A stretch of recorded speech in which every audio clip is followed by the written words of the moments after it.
I'm in Costa Rica and on vacation, and I was in the shower saying, how am I going to introduce Jeffrey? What am I going to say about this guy? And I've known Jeffrey for many years, and I thought this will give you a sense of what I think of Jeffrey. That there's a few organizations that I donate to and I evaluate every once in a while. Is this really a good use of our money and things like that? And when I see on my credit card statement every month, the Institute for Responsible Technology, I just get a smile in my heart, because this guy has dedicated his entire life to you and me and protecting us and protecting the whole world from the dangers of GMO foods. And he is as pure and clean. I mean, this guy doesn't drive a Mercedes. There's nothing wrong with driving Mercedes, yeah. But he's not about money. He's not about anything except his passion for what he believes in, and that is a world where healthy food is available to you. And I'm so proud that he's my friend. And my wife's trying to do something here. What are you trying to do? Oh, she's kind of moving the screen back so you can see more of me. Oh, the palm trees behind. We use the same size. We're now the same size. Okay, Jeffrey and I are the same size. So this is my friend, Jeffrey Smith, everyone. And I'm so happy he's here today. For all of you out there, text your friends and say, you got to come on and listen to this. It's only going to be for about 45 minutes. So text your family, text your friends, because this is the go-to guy in the world on GMOs. So Jeffrey, welcome, man. Welcome so much. Thank you so much, Tom. It's so great to connect with you. It's every time, whether we're in your place or mine or meet at a conference, it's so great. And I agree. I love translating science into English for people to understand. And you are a master of that. Your analogies, your metaphors. And we do this in the Healing from GMOs conference, which is starting today. You're one of the featured speakers, and I love the way you take on the question, how do we protect ourselves from the dangers of GMOs in ways that everyone can understand? So I'm looking forward to this live Facebook with you. It's going to be really fun. Thanks, Jeffrey. Thanks so much. So I always give a shout out to the people that are on early. So hello, Judy Bice and Sharon Wells and my wife. Honey, you're on. That's great. Mary Agnes and Jennifer and Paula and Monica Buffalini is in the house. Hello, Monica. Missy, hi, Missy. And there's just a Kristen and Manuela. So welcome, everybody. Glad you're here. And as Jeffrey just said, and he's such a master at staying on point. It's like, all right, Tom, the reason we're here is because we launched this today, so let's get to it. So Jeffrey has been working for, I don't know how many months, maybe a year, you'll tell us in just a minute, on this launch that starts today. And the link will be there for you in just a minute here on your Facebook, so you can click on it. The launch is all about GMO. So Jeffrey, tell me a little of the background, why you're doing this, how long did it take you to put together, and who's on the show? Okay, sure. So I've been working on GMOs for 22 years, and the most popular question is, how do we avoid GMOs? The second most popular question I get is, in addition to avoiding GMOs, what else can I do to heal, to protect, to heal from the ravaging effects of the GMOs, the Bt toxin, the Roundup? And we could talk about that in just a minute. And I have always had the same line that basically deferred the question, avoided it, detoured around it. I said, it's above my pay grade.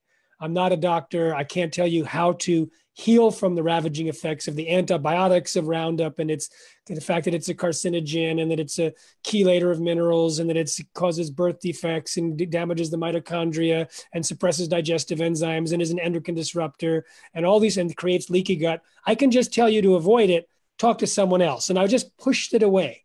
But I realized, as I started giving more and more lectures to physicians who now learned about GMOs, often from earlier lectures that we did in their medical conferences, that they were actually attacking the issue with different protocols, products, and procedures. And so I remember at an environmental medicine conference, I heard Dietrich Klinghardt. I saw him. He teaches doctors. He is one of the pioneers to bring out information about mercury poisoning and then Lyme disease. Godfather. Yeah. Right. So he was saying that one of the biggest threats we face in the world is glyphosate. And then I interviewed him, and he turns out he had a whole glyphosate detoxification protocol. And I said, oh my God, he's got what my folks have been looking for. And then I spoke to Zach Bush, and he actually did research where he showed that when he put his product on human cells, it didn't separate in the presence of glyphosate like it normally does, or it recombined, forming tight junctions, even though it had already been applied with glyphosate. Then there was David Sandoval, who had a way of reducing the amount of glyphosate in the urine by 3/4 without changing your diet. So more and more, I started realizing there's actually pioneers out there. This is their job to figure out how to heal from GMOs and Roundup. And I have had people for 22 years asking me the question that now these folks can answer. So you asked me, how long have I been working on this? About 22 years. But but it was like, it actually started about 2 or 3 years ago when I started to catalog and collect and plan to provide a series. And so now we have 18 interviews. They start today. Today is Zach Bush.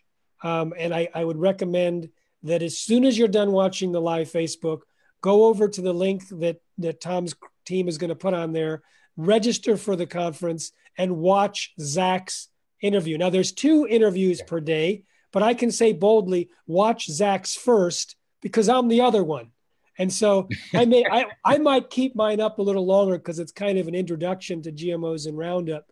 I think we're going to do that. But Zach's disappears at 9 a.m. when we got 2 more. We got Kieran Christian, we got others, and then Dietrich Klinghardt's the next day. So what he talks about, I mean, it's amazing. When I finished the interview with him, I was like walking around wanting to call someone because I felt like I had just I was like, oh my God, this is such incredible information.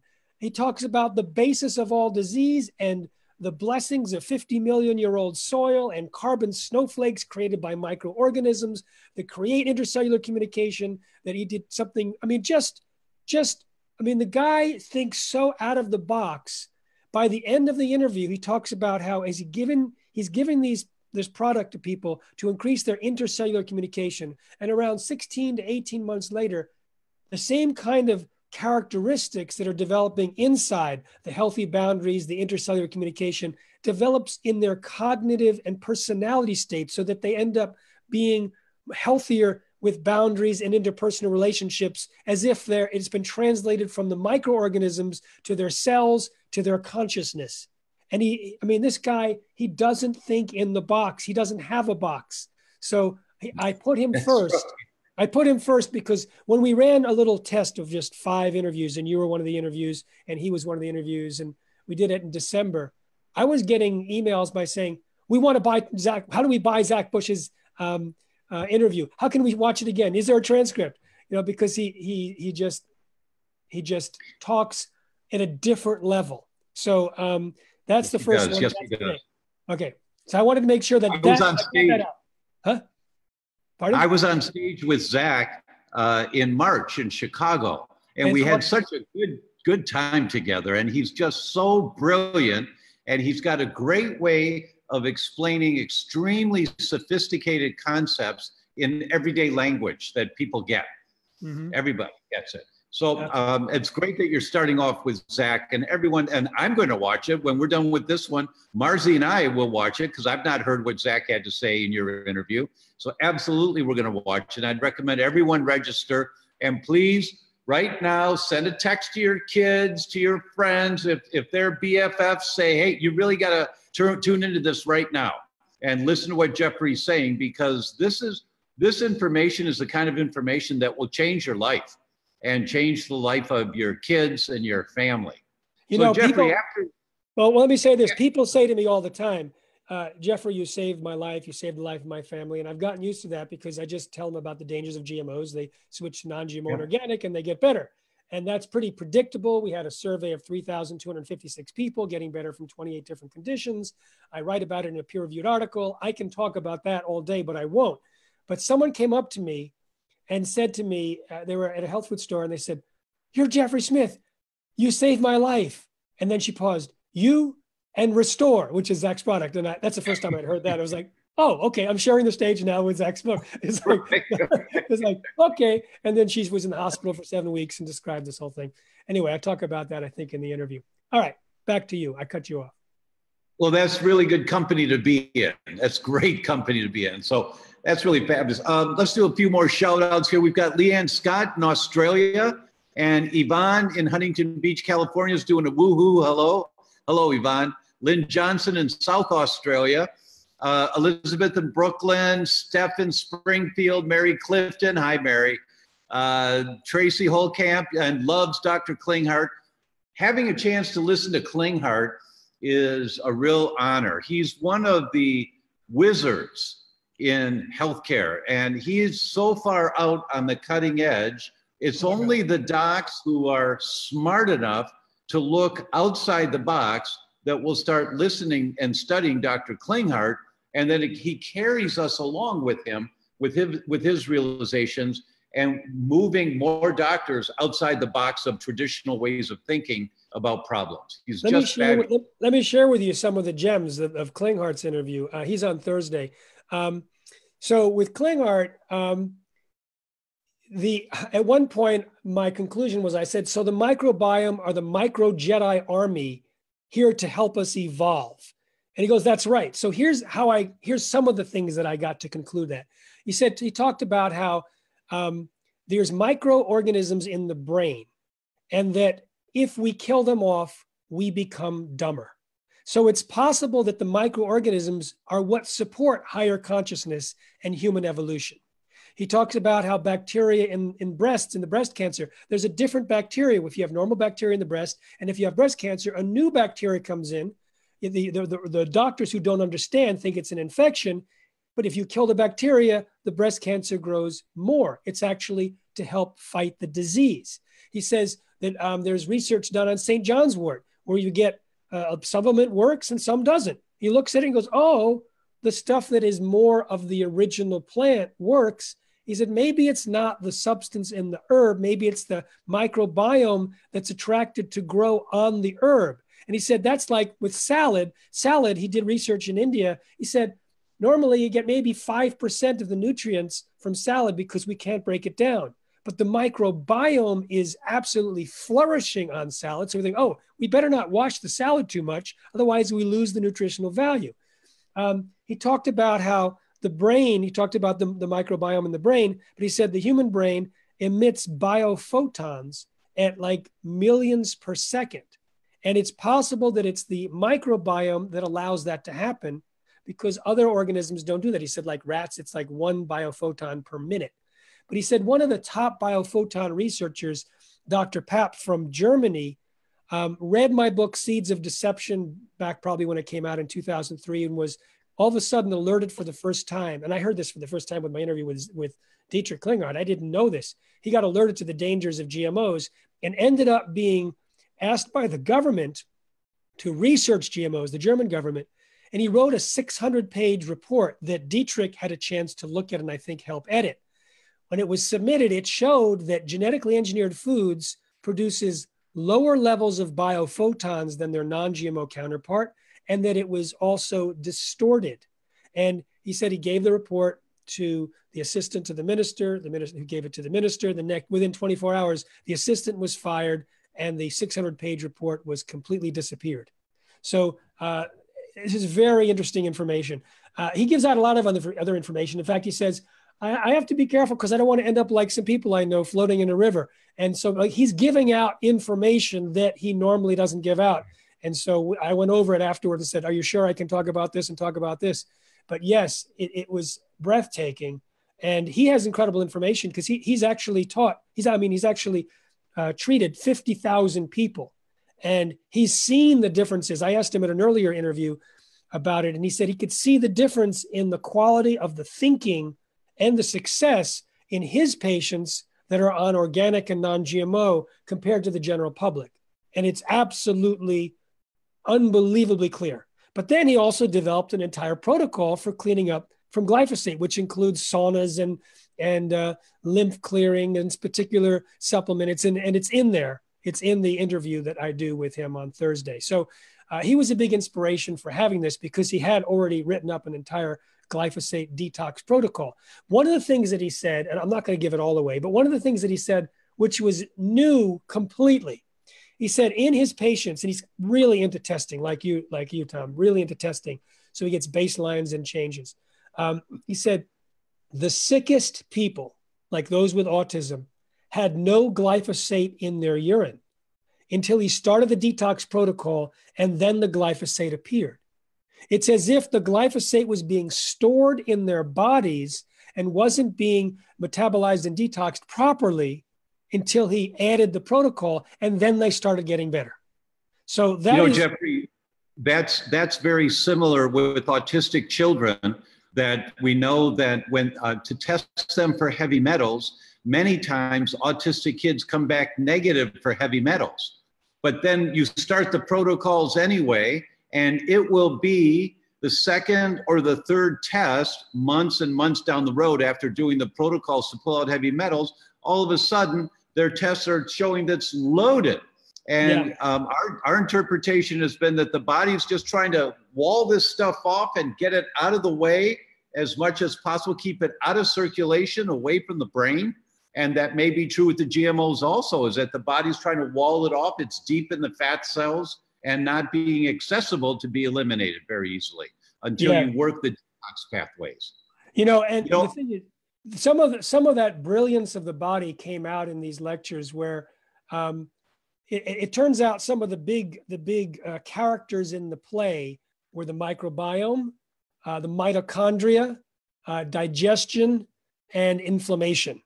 And it's like, as you know, those are so fundamental to health. And so when you deal with healing from GMOs and Roundup, it turns out that you're ending up treating, detoxifying, repairing, and creating nutrient support for the fundamental building blocks of health. And so even if you're all organic and you haven't been exposed to a GMO or to any Roundup, it's incredible information generally for living longer. And speaking of living longer, I think it was in the Joe Mercola interview, he said there's two tissues, one from a very old person and one from a young, healthy person. And they looked at it, and the only difference they could find was the quality of the mitochondria. So it's interesting. The mitochondria, I think, is 10% of our body weight. It's incredible. There can be 5,000 mitochondria per cell, like in the heart. And it turns out that glyphosate is a toxic agent to the mitochondria. I was talking to Zach about that, I think, in the first interview. And I said, people like Stephanie Seneff talk about how it can bind with minerals like manganese that are needed by the mitochondria to succeed. And that might be why there's mitochondrial toxin. He says, that may be true. But having looked at human cells under a microscope for 5 years and seeing the impact on glyphosate, I think it's the protein sheath. And I'm like, no one knows that. No one studied human mitochondrial cells under a microscope in the presence of glyphosate, but there it is. And he also that's a really interesting concept, because if it's the protein, the sheaths, that's myelin basic protein makes up the sheath of your nerves. And the percentage of people that have elevated antibodies to myelin is going up every year. More and more people have myelin antibodies, which is the mechanism that eventually causes MS. And it's interesting that when you look at people that have numbness and tingling, and many of them say when they go GMO-free, when they're doing organic, their numbness and tingling goes away. Right. So that may be another connection. We are getting so many hearts and so many, that logo that goes like this. I mean, hundreds and hundreds of them right now. And just a shout out once again to Wanda, to Tracy. And Tracy says, Restore has gotten huge in the autism community. It's amazing. Cynthia Rodriguez says, happy to be here. Kristen, what kind of testing shows glyphosate and how long does it remain in your system? Jeffrey, that's a good question. This is a good question. So we interview in the series, Healing from GMOs and Roundup, Larry Bolin, who is a co-director of the HRI laboratories in Iowa. And he actually shares some test results as to how much glyphosate was found in various types of foods.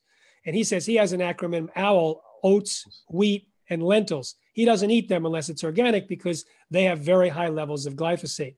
They test for glyphosate in the water, in urine, as well as in food. And it's interesting that one of the things that he found was for dogs, dog urine had 50 times the amount of glyphosate in the urine compared to the average human. And I was interviewed for the Truth About Pet Cancer, and it turns out Ty Bollinger said to me on air that the dog rate of cancer is the highest of any mammal. So they get glyphosate in the pet food. We've been testing that at Pets and GMOs. You can see the information, but also petsandgmos.com. But also they get it in their paws because they walk on the lawn and it gets absorbed in. And so that might be the reason why it's so high. We don't know.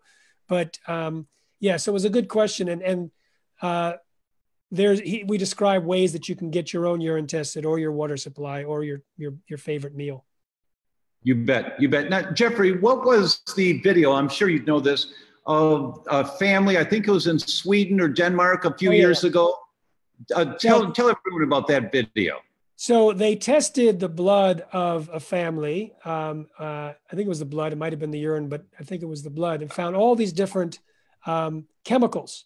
And then they went organic for 2 weeks and they tested it. And there was a huge decrease in the blood levels of these dangerous, sometimes carcinogenic, flame retardants and all these other things.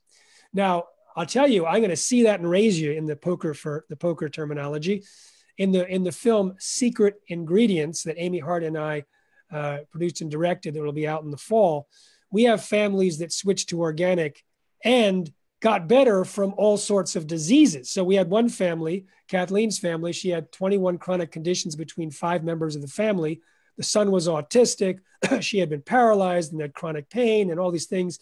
The other son had eczema, the other one had asthma, and et cetera. When they switched to organic, all of the chronic symptoms went away. The son is no longer autistic. An hour away, we interviewed another family. That son is no longer autistic. The daughter no longer has asthma. And then in the Midwest, we went to a chiropractic clinic, and they've been known to somehow get infertile couples to have children. 92 out of 92 infertile couples now have kids. All of them were put on an organic diet. So it turns out it's not just the measure of the blood, it's the life itself that is transformed. And this is something that is predictable, Tom. I don't know if you realize that I originally was skeptical when people told me that they could tell the difference when they eat GMOs or non-GMOs. I did not believe them, even though when they were telling me, I had already spoken about the dangers of GMOs in 25 countries and knew in detail how dangerous they were for rats and mice. But I was expecting it to be some kind of background change in epidemiological evidence, not actual something that people can tell after eating a meal or switching for a weekend. But then when I started giving talks at medical conferences, the doctors started saying they put people on non-GMO and organic diets and they get better. And so I started asking people at 150 lectures, including medical conferences, and got overwhelming, consistent responses that were then matched when we got to 3,256 people answering surveys. Digestive problems were the number one improvement, then energy, then weight problems, then brain fog, then anxiety and depression, and seasonal allergy, food allergies and sensitivities, pain, right down to autism, down to Parkinson's, including cancer, high blood pressure, diabetes, gluten sensitivity, you've probably heard of that, all sorts of issues getting better in people when they switch to organic. And now we're understanding the mechanics why.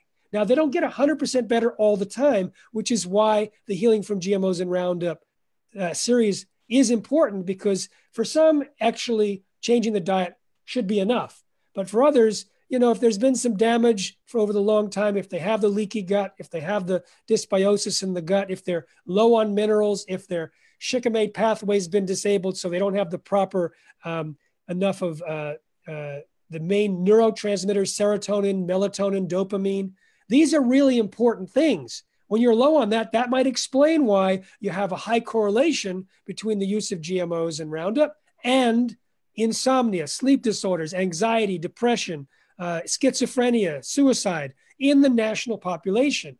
rising in parallel with the increased use of GMOs and Roundup. So when you look at all that, then we can understand, okay, now we're seeing the mechanisms at work. The average American eats their weight in GMOs every year. There's 300 million pounds sprayed in the United States. So it's coming in through the air, through the water, through the rain, especially in the Midwest and Roundup Ready crops. So what can we do about it? So there are a number of questions coming in about, can we still see the movie? And you reference it's coming out in the fall now. So anyone who registers for your event that starts today will get notifications when the movie's available again. Is that right? And that'll be a good excuse to start. And when you get there, you're going to get a link and you might as well start watching, and then you're not going to stop. Yeah, absolutely. And then you won't stop. Right. And so the links here, we'll post the link again so that everyone has easy access to it. There's a lot of questions coming in, say, well, what about this condition or what about that condition? And the bottom line is, as Jeffrey is saying, there's no condition in the body that may not get dramatically better when you start eating organic. I think everyone here today, you might just want to say, you know what, honey, talk to your spouse and say, how about if we set it up? I'll go shopping this weekend. Let's see if we can eat organic for 1 week. Just 1 week or just 3 days. I'll add to that. And in fact, I recommend doing it for like 3 or 4 weeks. But my strong recommendation is that you also do a diary where you put your energy level and you put any symptoms, rate them 1 to 10. And then you put the percentage of food that you've had as organic. And if you even want to put the exact things that you eat, a food symptom energy level diary, and your mood, if you're anxious, etc. What happens is, for some people, it is so dramatic, they don't need a diary. In the film Secret Ingredients, there's someone that said within a couple of days, brain fog, which was so severe, she would just be sitting at her computer. She said, I wouldn't even know my name. It just as an example. And then it completely lifted in 2 or 3 days. Completely lifted. Yeah. Now, why would that be? In the film, David Perlmutter says, at rest, the head, which is only 5% of the body weight, consumes 25% of the energy. Where does that energy come from? The mitochondria. What does glyphosate do? What does Roundup do? It damages the production of that energy from the mitochondria. So that's one reason why the number 2 response at 150 lectures is, how many notice an improvement in energy and a reduction in brain fog? And the hands go up. The number 1 is always digestion. And when the number 1 is digestion, it turns out, again, when you look at all the interviews together, digestion is not just another system. It is the foundation. It is the foundation for so many things. Yeah. You have more questions? You have more questions? Missy just wrote that Walmart sells organic. So you don't have to, drive far away and, pay a lot of money. And for everyone, you've heard me say this before. If you go to your local supermarket, ask for the produce manager and say, do you have organic cabbage? Or do you have organic carrots? And when they say no, you say, well, will you get them? And if they have 10 people a week, every week, that ask that question, they're going to get smart and they're going to realize they can sell more produce if they have organic. And they'll get organic for you. And it's a little bit of a pain in the butt to do that, as an individual, but that's how you pay it forward.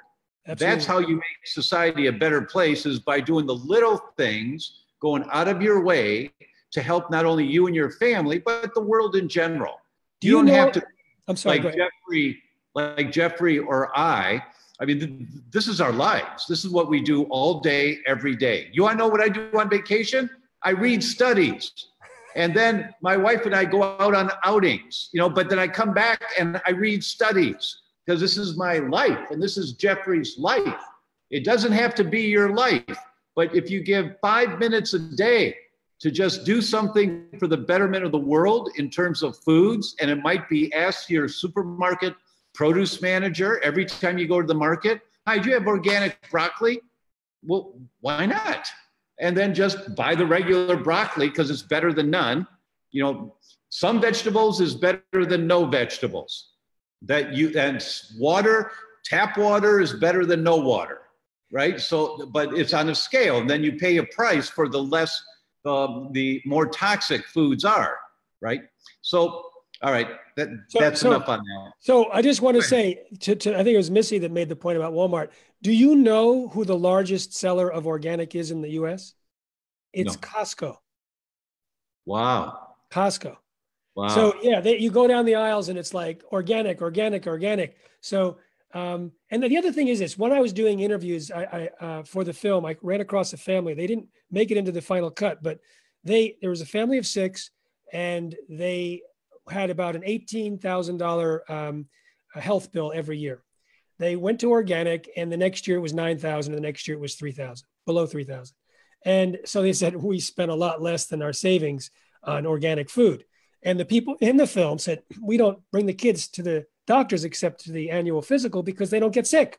And so there's a savings and a trade-off in terms of doctor bill versus food bill.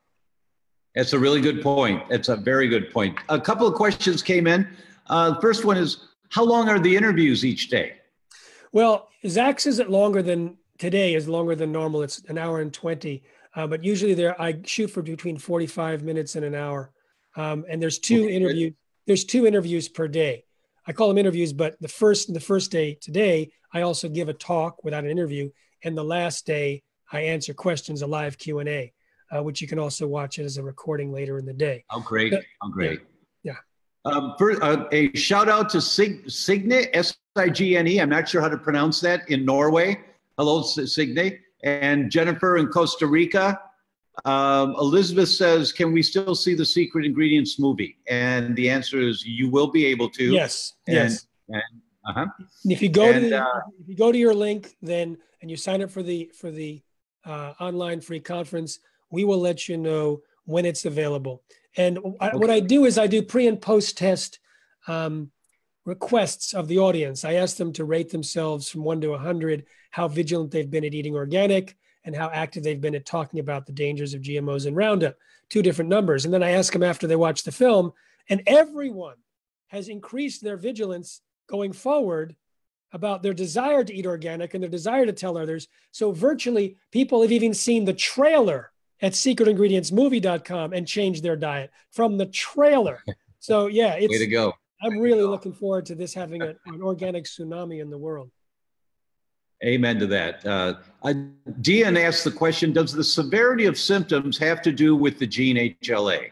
And that's a really interesting question. So Jeffrey, I'm wondering what you've noticed in your review of the research over the years. Are there any genetic vulnerabilities? I mean, I've got a few ideas in my head about detoxification. And if you have poor detoxification pathways, then that's going to impact on any toxins that you take in.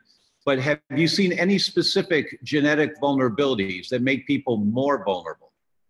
You know, it's not an area that I've looked at, but and I would love to hear what you have to say. There's a related area in that glyphosate, Roundup or glyphosate, was originally patented as a descaler, a chelator to clean boilers and pipes because it grabs onto minerals and it strips the mineral buildup. And that's why it is so dangerous, because it grabs on and doesn't let go to essentially all the minerals. Now, minerals are absolutely necessary for certain metabolic pathways to occur. And so the metabolic pathway called the shikimate pathway produces the precursors to serotonin, melatonin, and dopamine. And if you don't get that, you're in big trouble. But also, there's something called the P450 cytochrome pathway, which is deeply involved in allowing the liver to detox. And according to some work by Samsel and Seneff, they analyzed the properties of glyphosate and estimated that it could alter the efficiency of this pathway, thereby making the liver less likely to detox, less efficient at detoxing. So that means that's really interesting. All the other toxins. Yeah. Go ahead. All right. High five you, man. All right, at the same time. There we go. I'm going to shut up. Go ahead. So the detox test, the detoxigenomic test that I've talked about a number of times here on Facebook Live, and the links are here for that, and we'll put it up again. It looks at the cytochrome P450 pathways, that there are 2 primary pathways that the liver deals with. The first one, the liver takes all these toxic chemicals and it breaks them into this less toxic substance. But then the less toxic substance has to be broken down by a whole nother detox pathway, and that's the cytochrome P450s. And the detoxogenomic profile looks to see, are you genetically vulnerable in some of your P450 pathways to not functioning very well? That doesn't mean that you're not going to function well. It means that you're vulnerable to not functioning well. And if you carry those genes, and so, I don't think I've seen more than 2 people in 20 years of doing that test. I haven't seen 2 or 3 people that did not have vulnerabilities in their P450 pathways, that most of us do, 1 or more of these P450 pathways. So if you have a vulnerability in that area, and if you tax your liver detox mechanisms in that particular pathway by having more toxin, you will then be less able to break down the toxins. So yes, there is some genetics, but it's not HLA. I've never seen anything on the HLA genetic variations that make us more vulnerable to detox insufficiencies. You know, the P450s, yes. You mentioned about the systems that the liver uses to detox. There's a clinical nutritionist, Julie Daniluk, who's in the series Healing from GMOs and Roundup. And she talks about the 2 phases of detoxification of the liver. And because she's a nutritionist, she talks about which foods are necessary to modulate that, to increase its efficiency and effectiveness. And so it's interesting, you have people like Joe Mercola, who gets into really detailed scientific supplements, the NAD, the NAC, and all these things, and also changing the metabolics so that you can be a ketogenic metabolizer and a sugar metabolizer, so you have high variability. And so if you listen to him, or Josh Axe, who goes into specific things, then you compare it to Julie. She's all about food. It's like a love affair with food. All of a sudden it's the sulfur-relating vegetables, it's the cruciferous vegetables. And all of a sudden you realize that these foods are nature's medicine cabinet.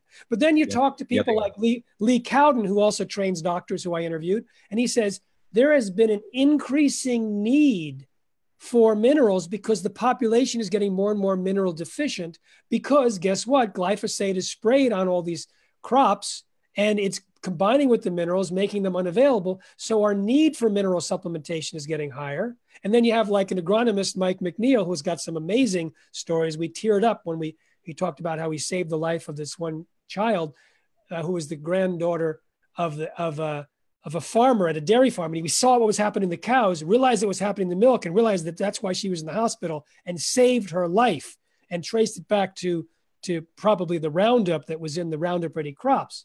So he talked about the mineral problems in the crops. He actually took corn from 2 adjacent fields.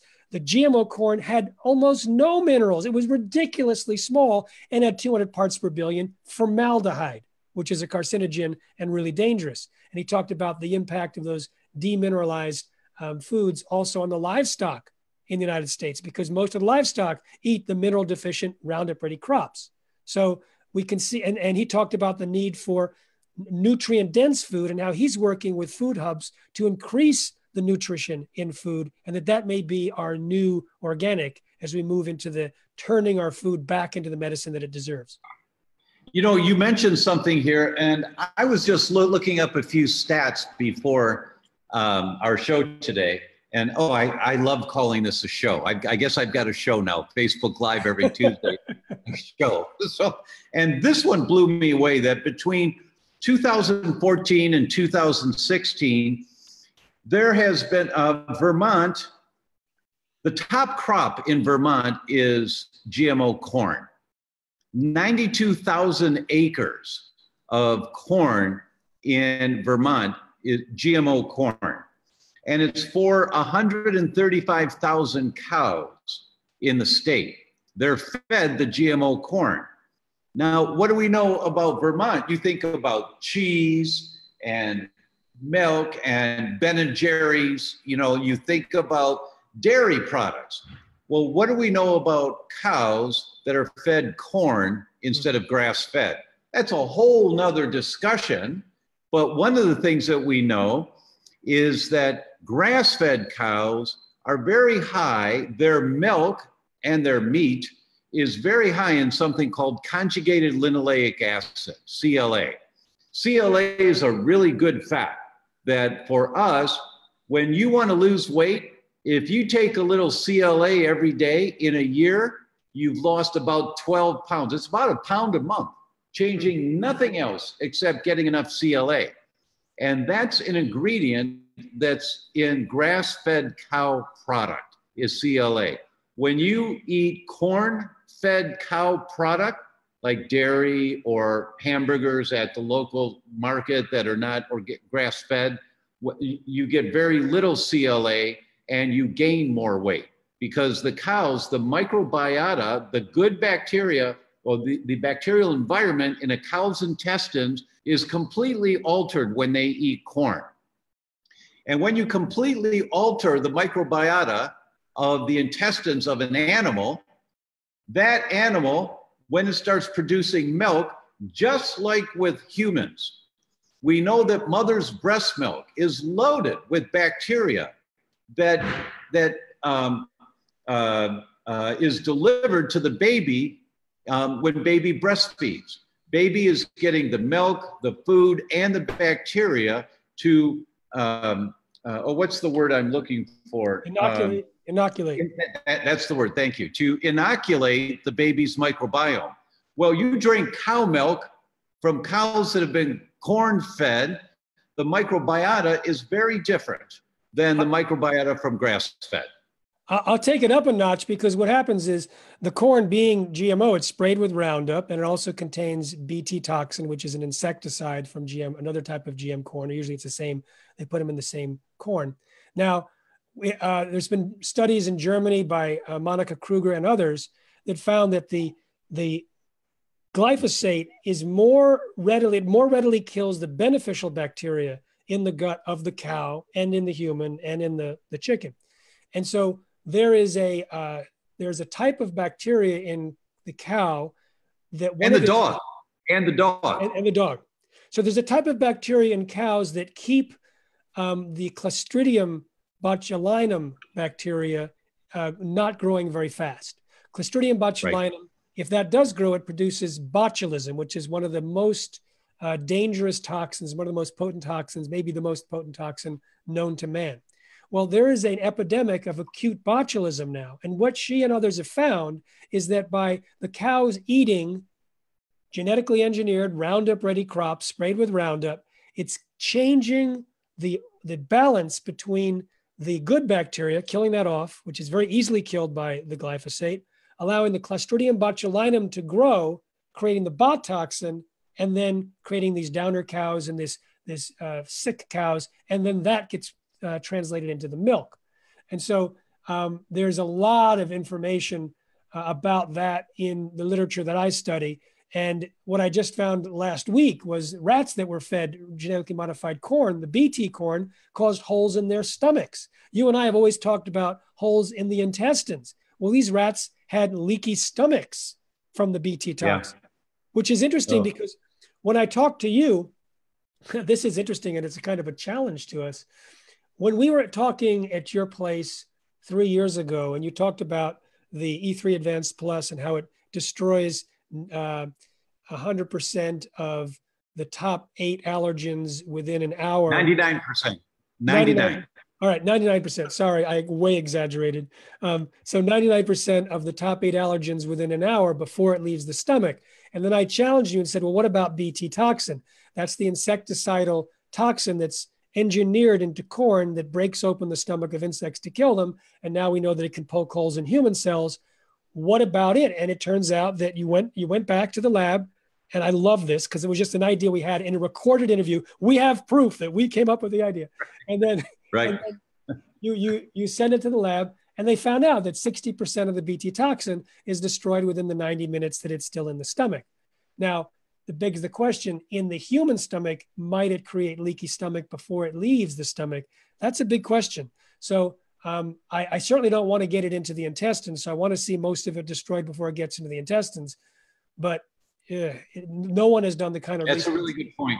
Yeah. That's a really good point. You know, I'd like to pause for a minute, and I want to do a shout out here to one of our viewers, Elizabeth Rodriguez, and she's written a few things here today. And Elizabeth, she wrote this, and I think so many people have this issue that I'm going to take the opportunity here to talk about this one. And she wrote that my husband and son refuse to eat anything that is organic or healthy. Mm-hmm. They're addicted to processed foods and sugary drinks like Pepsi and Coke. So my first response when I read that was, we'll put that on their tombstone. You know, and then I realized that's not very compassionate on my part. But, you know, because I agree, Tom. Because then I saw that Elizabeth she's written an answer to a couple of other questions. And she wrote, "You are right, Dr. Tom. If we insist and ask for organic produce, they'll listen in the long run." That she's an active participant in this process with us. And so I just want to say, I'm sorry. I'm sorry that you, Elizabeth, and many of us have to deal with family members that just won't listen. They just won't listen. They're defiant. No, I'm not going to give this 3 days, or I'm not going to give it a week. No, I'm going to do my Coca-Cola. And you just know, and you can see what's happening. I watched my mother die because of this. You know, you just see it happen. And there's nothing you can do. There's absolutely nothing you can do to that. Yeah, Jeffrey. I want to make 2 suggestions. And it may or may not work. It's actually 3 suggestions. When I premiered the film Genetic Roulette in Los Angeles, at the end, people were swamping me. This was in 2012. And one person said, as a testament to how convincing your film is, this is my 16-year-old daughter. She was being held by the mother. She wanted to stay in the car during the show. She didn't want to come in. I've been trying to get her to change her diet her whole life. And now she's saying, we got to get rid of the GMOs.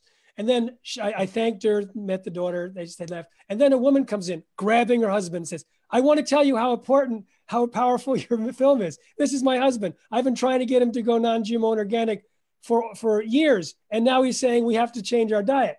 So my response is, you may not be able to change the diet of your husband and of your children because you're discounted as a family member. So let me do it. Let me show them Genetic Roulette now, and especially secret ingredients when it becomes available in the fall. That's even more powerful because it shows the transformation of these individuals. And it has doctors explaining that these transformations are not just one-offs. They're actually predicted in a certain percentage of their patients. And then the scientists, backed by animation, show what actually happens in the body. So that's one thing. In the meantime, if they're being pummeled by GMOs and Roundup, then you may want to watch the series Healing from GMOs and Roundup to think about, well, what else can you do? Now, for example, if they're not interested in taking supplements, certain things obviously can be mixed into their smoothies. They don't know it. But there's a chef, Karen Diggs, she used Kickstarter to raise money to develop and produce a system for fermenting vegetables where you screw on this stainless steel top on mason jars. You just cut up the thing, add some salt, and it turns into fermented vegetables. Not only fermented vegetables, but she's a chef. So she actually has a cookbook with different spices that you add in combinations. And so you can serve it as another aspect of the meal. Now, why fermented vegetables? Tell me, Tom, why fermented vegetables? When you were at my house, you were talking about the prebiotics and the probiotics and the variety of fermented vegetables. Tell me, Tom, why would people want fermented vegetables? Well, most people who are watching this have heard me say this many, many times. Prebiotics to inoculate your gut every single day. Take one root vegetable every single day and alter the root vegetable because of the prebiotics are different with every root vegetable. And take 2 other prebiotics. Just go to Google, type in list of prebiotic foods. Here comes the list. And you get 2 of those from the list, like a banana or an artichoke. I mean, many common foods are on that list. and you have 3 different prebiotics every day because you're feeding the good bacteria in your gut from the prebiotics. And then you take the fermented vegetables, because the fermented vegetables, the fermentation process is loaded with good bacteria. And you're inoculating your gut with many, many different types of good bacteria that require, your health is determined by the diversity of the microbiome in your gut. Bottom line, that determines your overall health, is the diversity of the healthy, the good microbiome in your gut. If there's one, that's it. And one of the primary problems with GMO is what it does in the gut and how it affects your microbiome. So you want to inoculate with the fermented vegetables every day, eat the prebiotics every day to build, of course, and also stop throwing the toxins in there. That's what this summit is about, that you're registering for here, and you're going to go listen to as soon as we wrap up the show today. And catch Zach Bush, because it's interesting. That's right. Zach told me that, his product, Restore, changes the terrain of the digestive tract so that it provides the ability to be inoculated by environmental microbiomes. And so he actually sends his patients to the beach, to the woods, to different elevations, because he said there's different microbiomes in the air. And just by breathing that, when you've changed the terrain, that will inoculate the system for the diversity. Where if you just take like a few probiotic strains, you're creating monoculture of your gut. However, Kiran Krishnan, who's being interviewed tomorrow, he has identified these 3 superpower strains where they do so much for the body. It's not like just another strain. It's like the key that opens the availability for health in a lot of other ways and helps the rest of the microbiome along. So he does a lot of research to back up what he's saying, and I was very impressed with him when we interviewed him. Kiran's a good friend, and he's a marvelous presenter. He's a microbiologist. He's a wealth of information about the microbiome and how to build a good microbiome. I'm going to give a shout out to Gabriela in Peru. So Dr. Tom, thank you for what you do for us. I just read your book. Also, I want to say thanks to Dr. Jeffrey Smith. Congratulations. And then Gary Clemens. I'm not a doctor, but thank you. Yes. Gary Clemens writes, while I believe food choices are a major key to health and well-being, it's just one of many issues. Dr. Tom, you say many times that disease is an issue of weak links in the immune system, and that is the reason we cannot fight or that the autoimmune condition's still on. If the gut microbiome is a mess, then how can we know the gut is not leaking into the bloodstream and the nutrition is not absorbed as it could be? Gary, you're absolutely right. And what this topic is about today is about GMOs and what a mess they make in your gut. And they go through the gut into the bloodstream, and they make them, as Jeffrey started earlier, about breast cancer and how the bacteria in one breast is very different than the bacteria in another. And one breast has breast cancer and the other one doesn't. But the gut is the place where we start. And the first thing you do when you start with the gut is stop throwing gasoline on the fire, right? You want to reduce the inflammation, stop throwing gasoline on the fire. And what does that mean in this discussion today? It means get the GMO foods out of there. So this summit that Jeffrey is hosting starting today is all about what the heck is this thing with GMO and what's it doing to me? So we're going to wrap up soon. But before we do, everyone just plan either right now, as soon as you get off of this, or after dinner, go over, register, and watch Zach Bush tonight, because Zach is just a brilliant guy. And then Jeffrey also is speaking again tonight on the show. Jeffrey, to wrap it up, some last thoughts that you'd like to say? Yeah, I tell you, I know how enthusiastic you are when you know something that'll help people. I can, it's like, if I happen to mention something, we're out to dinner, I happen to just mention something and it's like, oh, and you just like want to share, and you are a educator par excellence, because you have that passion, because you know something that will help others. And I've seen, as you do. Yeah. And so I want to say that that's the feeling that I got in every interview for the Healing from GMOs and Roundup series. You know, when I talked to Hyla Cass, who you know, she was talking about how specific personality traits and, you know, and like binging food at night, it has to do with nutritional deficiencies, the body trying to get, you know, to get fat soluble things through the blood-brain barrier. And, you know, and you just add a little nutrition and you no longer have to feel guilty and shame about binging at night. And it's certain personality traits that are kind of socially awkward. It may have to do with the specific nutrition. And I'm like, oh my God, everyone who has those things needs to know that. And then I'm thinking, you know, Zach Bush turns everything we know on its head.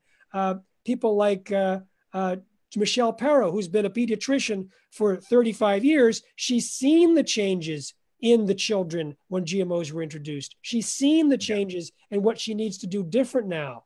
And so she actually has thousands and thousands of examples so that it gives a level of confidence. Same thing with Barbara Royal, the veterinarian who changes the diet of the dogs and cats before doing anything else, and 50 to 70% get better. Now tell me it's not the food, right? So I feel like, exactly right. And so like I think the thing that I want to share is, because I'm just getting it from you too, is that I would like to encourage people to try out this Healing from GMOs and Roundup expert interview series. Watch some and realize that there's so many aha experiences, so many things like, oh my God, I could use that. But also, like you and me, there's other people that we know, other people suffering from a particular disease, people who have trouble losing weight, people who have trouble, various things that are talked about. And you may go, oh my God, this person needs to know that. So you may want to share the link with them as well right now. Absolutely. Yeah. Absolutely. Absolutely. Elizabeth, who I referred to earlier, wrote in, what can you say about those individuals who do not believe in organic produce and believe it's just a label to entice consumers to buy it? And Jeffrey just answered that question, Elizabeth, but I just want to acknowledge you and what you're dealing with. And because you represent what so many of us, Jeffrey shared about this one woman's daughter, and that was my family, you know, for so many years. You know, you can lead the horse to water, you know, but that's as far as you can go, you know. And now my kids are very much into conscious eating and conscious food choices, and I'm very proud of that. But it's what gave me gray hair, is having to watch that. It's why Jeffrey lost his hair. Yeah. When I use the word hair, it's singular. Yeah. That's good. That's good. All right, my friend. So everyone, listen, two things. Register for Jeffrey's event, watch it tonight, and share this with your family and friends. Send it off to them. Say, hey, just register for this thing and go listen to the first one. Listen to Zach Bush. And Jeffrey did that purposely so that you will, oh my God, listen to this. Wow, this is incredible information. And so that your friends and family will get back to you and say, thanks so very much for sharing that with me. This is really valuable. Thank you so much. So Jeffrey, with all my heart, I love what you do. I'm happy to put you on my shoulders and just hold you up to the world, man, any way I can. So rock on. You keep going out there and doing your thing. I appreciate that, Tom, and I look forward to seeing you and everyone out there in Tomland. Safe eating. All right, everyone. Thanks so very much. See you next week. Bye-bye.